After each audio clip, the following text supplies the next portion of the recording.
Ameublement Tanguay en première ligne.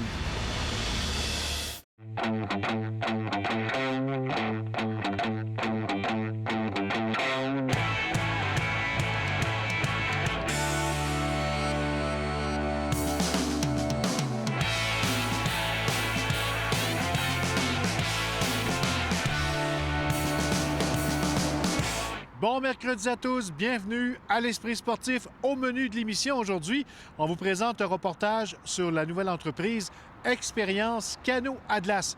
Également, on parlera des Remparts qui ont annoncé deux grosses nouvelles aujourd'hui.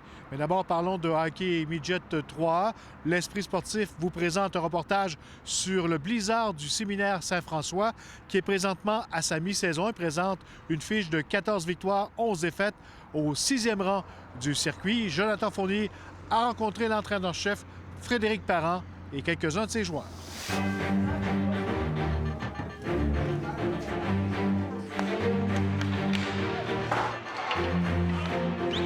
Frédéric, bienvenue à l'Esprit sportif. Salut! On résume un petit peu la mi-saison pour le Blizzard Midget 3. Comment ça se passe pour ton équipe? Ça se passe bien jusqu'à maintenant. Oui, la demi-saison, ça a passé extrêmement vite. On a commencé un petit peu avec des up and down. Dernièrement, on est pas mal plus régulier. Fait que c'est pas mal intéressant à ce niveau-là. Un petit peu plus de discipline. Puis, l'offensive va quand même assez bien, donc c'est intéressant pour la suite des choses. 3e rang de division, 6e au classement général. C'est pas mal où on se voyait à la mi-saison, où on aimerait mieux performer? On vise toujours d'être premier, ça c'est sûr. En même temps, il y a beaucoup de parité dans la ligue. Les équipes, le classement est très, très serré. Tu t'endors une fin de semaine, tu descends, ça va bien une fin de semaine, tu remontes assez rapidement aussi. C'est ça dans la Ligue Midget 3. Il y a plusieurs matchs qu'on aurait pu gagner. Là, on a été parfois notre pire adversaire sur la glace. Mais en même temps, quand on se présente, on est difficile à battre.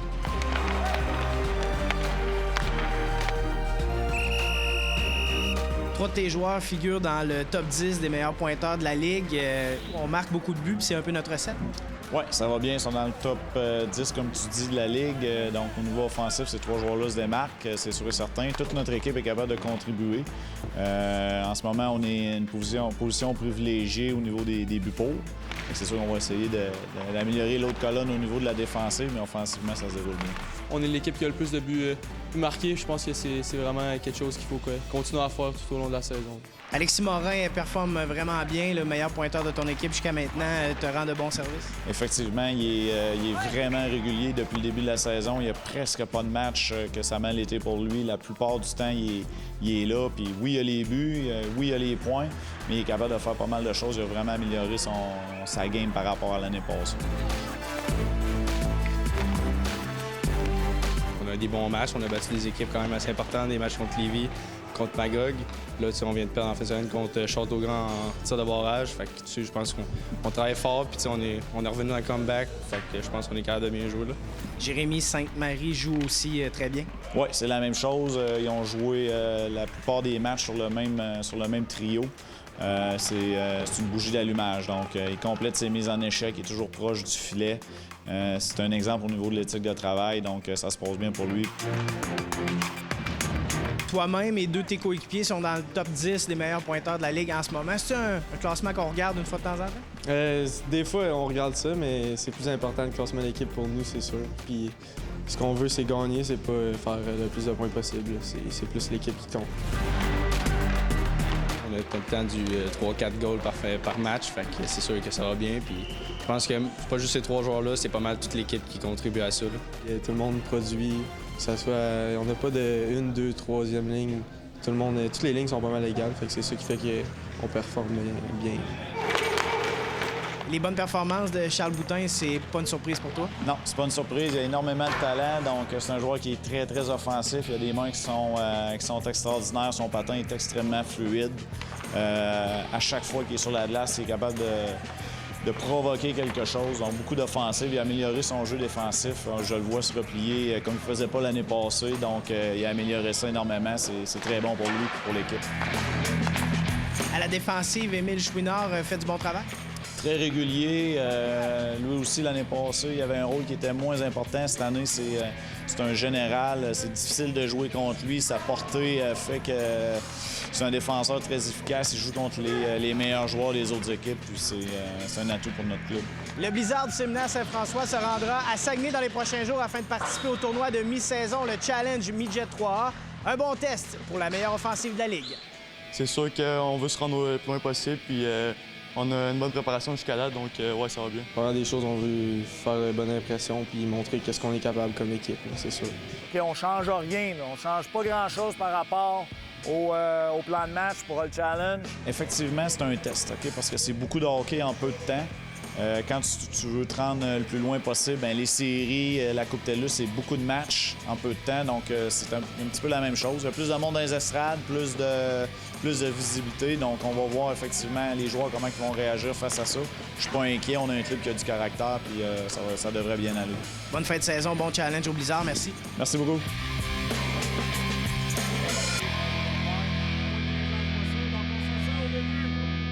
Go, ça jump, puis on y va.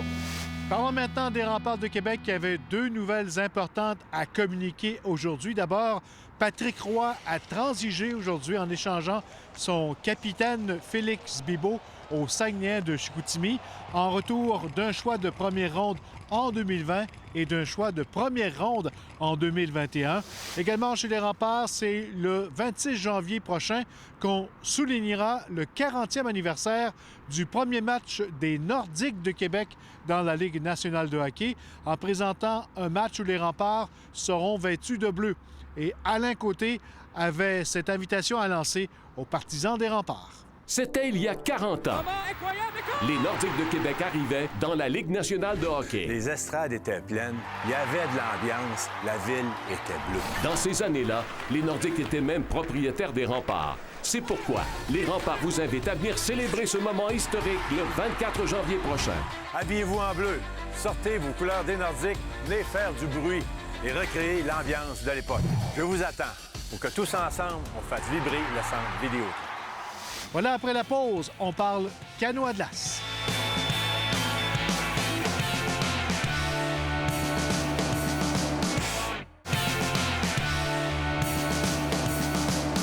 Une toute nouvelle offre touristique est née il y a quelques semaines à Québec, Expérience Canot Atlas, qui permettra bientôt des sorties guidées sur le fleuve Saint-Laurent.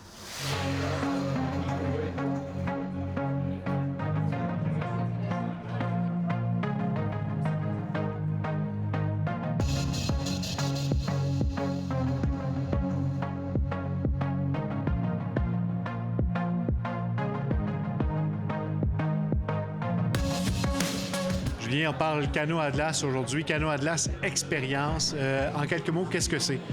Canot à glace Expérience, c'est mon nouveau bébé. C'est le projet d'entreprise pour offrir essentiellement des sorties guidées en canot à glace à Québec l'hiver. Dans toutes mes années où j'ai été canotier sur le circuit, on nous demandait toujours est-ce qu'on peut sortir en canot à glace, comment on fait. Depuis 1 an, je sonde le terrain, je travaille en collaboration avec l'Office du tourisme, avec les gens de l'industrie hôtelière de Québec pour valider ce besoin-là. On me dit oui, on a un besoin. Moi, je suis confiant de notre produit. On est une expérience unique au monde. Le canot à glace, ça se fait nulle part ailleurs dans le monde. Notre produit vedette, c'est le baptême des glaces. Une activité vraiment centrée sur l'initiation et la découverte du canot à glace. On s'adresse à un grand public, des gens qui sont simplement actifs, qui ont envie d'essayer l'activité. Donc, on les prend en charge du début à la fin. On leur fournit l'équipement spécialisé. Notre baptême des glaces, c'est une activité sur une demi-journée, donc 3 à 3,5 heures, durant lesquelles on va être environ 1 heure, 1 heure et demie sur l'eau, selon la capacité des clients, selon leur envie. Une activité où le moment wow, c'est peut-être à la mi-parcours où on s'arrête sur une glace, on prend des photos, on boit notre chocolat chaud, on prend le temps de mesurer la beauté de l'environnement dans lequel on se trouve. Une activité aussi qui va être offerte 2 fois par jour durant la période d'opération, donc entre le 21 décembre et la fin mars, une sortie le matin, une sortie l'après-midi. Et une sortie, je vous dirais, qui se mêle bien avec notre deuxième expérience, qui est le forfait canot à glace et Strom Spa Nordique Vieux-Québec. C'est simple. Après le canot à glace, on a envie de quoi? On a envie de chaleur, on a envie de réconfort. Donc, on propose à nos clients de se diriger vers les installations du Strom Spa. On a des bains chauds sur place, des saunas, des chutes thermales.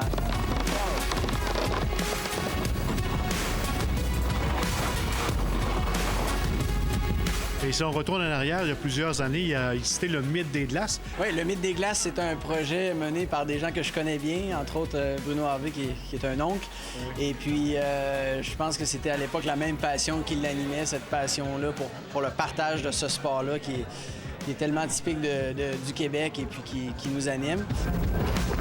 L'expérience canot à glace, là, je vous dirais, le simple fait de descendre sur l'eau avec le canot et de vivre ce que c'est que le contact avec les glaces. Les clients ont des crampons aux pieds, donc on les invite à propulser le canot à la trottinette, donc avec les glaces.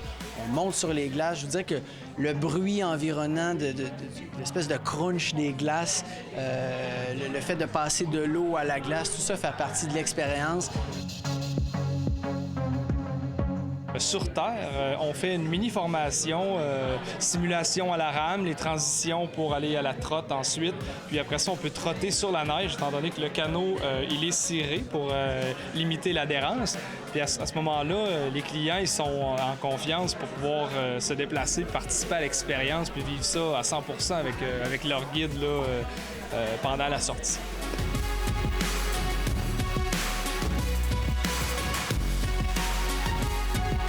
Un groupe qui réserve pour 3 personnes, 195 $ pour personne à la demi-journée. Les gens qui veulent venir en groupe de 2, nous, ça nous oblige à fournir un guide supplémentaire, question de sécurité encore une fois, et d'agrément, donc 225 $ par personne. On va être situé à L'Anse-au-Foulon, donc c'est sur le long de la promenade Samuel de Champlain. En fait, c'est la continuité naturelle de la côte Gilmore. Donc, nos opérations, très intéressantes, on est situé directement sur le bord de l'eau, dans une unité mobile chauffée, aménagée pour le canot à glace. Donc, il n'y a pas de casse-tête pour les clients. Ils arrivent chez nous, ils stationnent ou arrivent en taxi. Et puis, nos opérations, la formation, le local chauffé sont situés directement près de la rampe de mise à l'eau. C'est bonne première saison. Merci, Carl, c'est gentil. Merci.